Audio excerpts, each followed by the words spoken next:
السلام عليكم ورحمة الله وبركاته. اللهم صل وسلم وبارك على سيدنا محمد وعلى آله وصحبه وسلم. النهارده حبايب قلبي عايزين نعمل حاجة سهلة وبسيطة في الجو الحر ده. عايزين نعمل ايه؟ هنعمل شيش طاووق. تمام. هنعمله بطريقة سهلة وبسيطة جدا، مش هتاخد مننا 10 دقايق بالظبط هنكون مخلصين. تمام. احنا هنا معانا شيش طاووق.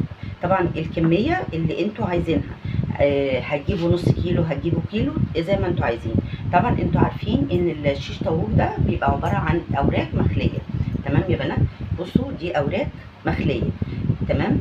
طيب هل احنا هنحطها بالمنظر ده؟ لا طبعا مش هتنفع تتحط بالمنظر ده، هنقطعها. طيب ومعانا هنا ده خلطه كيس شيش طاووق ماجي من ماجي. تمام. حلو جدا جدا والتوابل بتاعته جميله قوي. ومعانا كوبايه زبادي بلدي. ماشي، ده زبادي بلدي. احنا مش عايزين نحط اللي هو الزبادي اللي هو المعلب التاني ده، لا لا، اللي هو الشركات، لا هنحط ايه؟ هنحط البلدي. وكيس خلطة الشيش طاووق. هي دي المكونات معانا. احنا مش هنعمله في العصيان، احنا هنعمله في صينية في الفرن. هيطلع سهل وبسيط جدا ومش هياخد مننا حاجة. طيب هنعمل ايه بنات؟ بصوا احنا معانا دلوقتي هنا كده الشيش طاووق بالمنظر ده. تمام. هنجيب البلانشة نقطع عليها،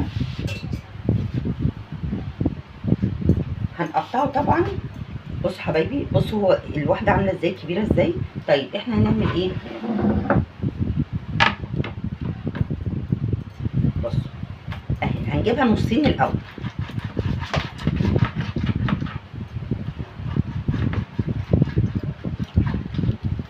تمام. قطعناها نصين. خلاص.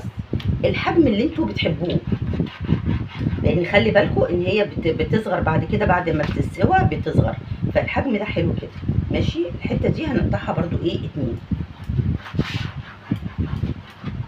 بصوا يا بنات اهو، ده الحجم اللي احنا ايه هنقطعه.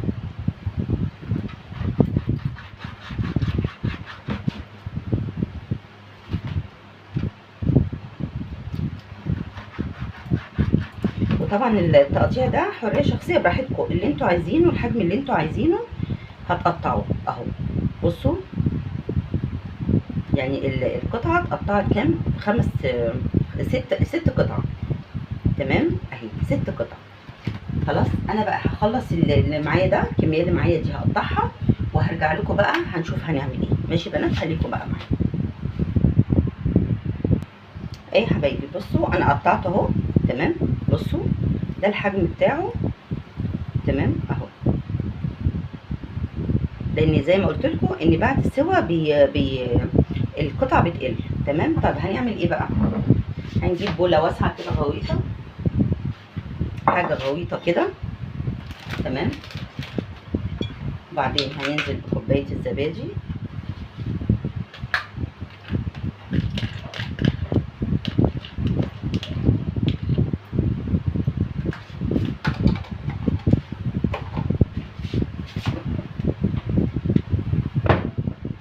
نزلنا بكوبايه الزبادي. هنعمل ايه بقى؟ هنفتح الكيس ده. بصوا حبايبي، الكيس ده مش محتاج ان انتوا تحطوا عليه اي حاجه. تمام. ما تحطوش عليه اي حاجه لان فيه كل التوابل. بصوا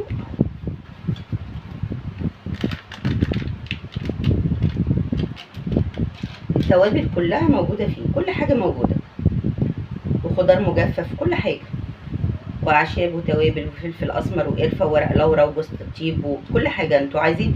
لو انتوا مش قادرين مثلا تشتروه او مش متوفر عندكم، تمام، ممكن ان انتوا التوابل دي تحطوها. تمام.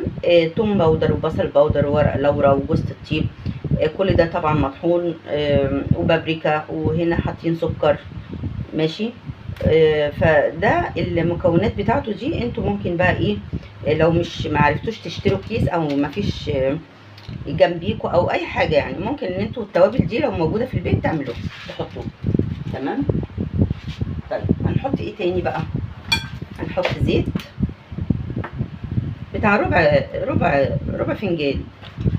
تمام. طبعا الزيت ده هتقولي لي الزيت ليه يا حنان؟ الزيت ده بيخلي القطعه طريه جوسي من جوه. وهنحط شويه خل. تمام. بس كده، مفيش حاجه تانية هتتحط. هنحط حاجه واحده بس، اضافه واحده بس انا هحطها. بصوا يا بنات، هحط ايه بقى؟ هحط معلقه بابريكا مدخنه. البابريكا المدخنه دي بتدي لون للشيش طاووق حلو جدا، والريحه بتبقى جميله جدا. بصوا بس ما حطيتش اللي هي البابريكا المدخنه، تمام؟ تدي لون وتدي ايه، وتدي ريحه وطعم جميل جدا. هتحطي حاجه يا حنان تاني؟ لا خلاص، انا كده حطيت كل حاجه. حطيت الخل وحطيت الزيت وحطيت الزبادي وحطيت الكيس بتاع الخلطه، طبعا عليه كل حاجه. ماشي يا بنات؟ طيب احنا بقى دلوقتي، انا عارفه هو طبعا ده ما بتحطش عليه ملح، الكيس ده بيبقى عليه ملح، خلي بالكم عشان ما تقعوش في الغلطه دي. وبعدين هنبدا ننزل ايه بالقطع كده.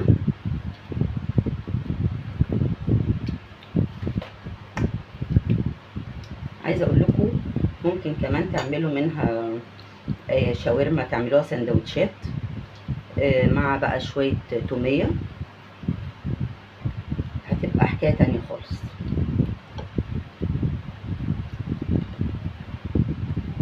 يعني ده مثلا انا بعمل جنبيه الرز الاصفر، ماشي؟ انتوا ممكن مثلا تعملوه في سندوتشات، تعملوا برضو معاه رز.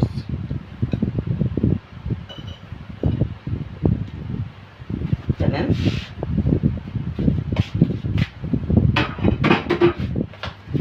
طيب هنقلبه بقى كده.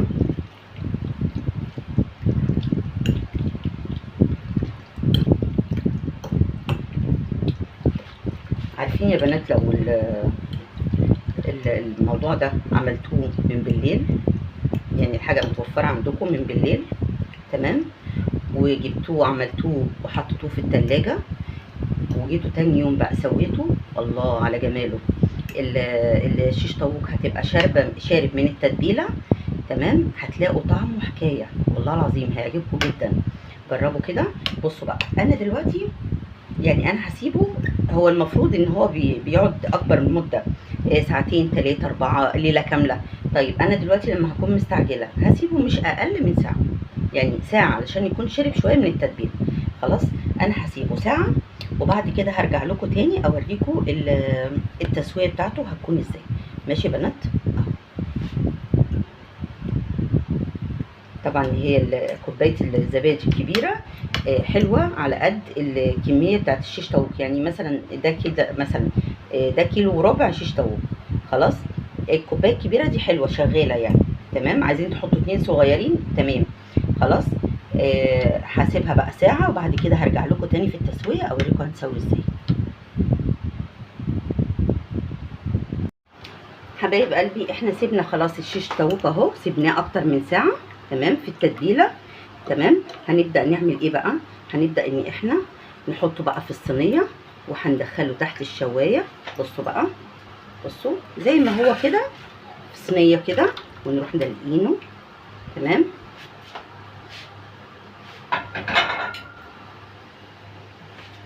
بصوا حبايبي كده اهو، فردوا بس كده بعيد عن بعضه، تمام، عشان القطعه تاخد حقها في التسويه بتاعتها، تمام. انا هدخله تحت الشوايه، يعني هنشويه من غير لا فحم ولا اي حاجه، هنحطه تحت الشوايه زي ما هو كده، هيشرب بقى من الصوص بتاعه، تمام. وهتشوفوا شكله هيبقى عامل ازاي. انا هدخله ولما هطلعه هوريه لكم عشان تشوفوا الشكل النهائي برده بتاعه هيبقى عامل ازاي، تمام. زي ما احنا شايفين اهو، تمام يا حبايبي. اهي الصينيه اهي، هدخلها زي ما هي كده، مفيش اي اضافات، مش هحط اي حاجه، هي زي ما هي كده هتدخل تحت الشوايه، ولما اطلعها ان شاء الله هوريكم الشكل النهائي بتاعها هيكون عامل ازاي. يلا استنوني.